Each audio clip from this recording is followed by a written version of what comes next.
রাজধানীর খালগুলো থেকে ময়লা অপসারণ ও পুনরুদ্ধার কার্যক্রম জোরদার করেছে সরকার বলে জানান স্থানীয় সরকার প্রতিমন্ত্রী মীর শাহে আলম। শনিবার দুপুরে মিরপুরের মুসলিম বাজার খালের পরিচ্ছন্নতা কার্যক্রম পরিদর্শনে এসব কথা বলেন তিনি জানান, ডেঙ্গুর প্রাদুর্ভাব কমাতে এবং নাগরিকদের জন্য পরিচ্ছন্ন নগরী গড়তে চলমান এই অভিযান অব্যাহত থাকবে। এ পর্যন্ত 2 সিটি কর্পোরেশনের বিভিন্ন খাল থেকে 416 ট্রাক বর্জ্য অপসারণ করা হয়েছে।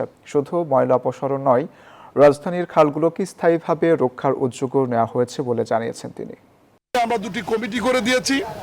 এই কমিটির মাধ্যমে আমাদের অবৈধ খালগুলি উদ্ধার করে সেই খালগুলিকে ডিমার্কেশন করা হবে।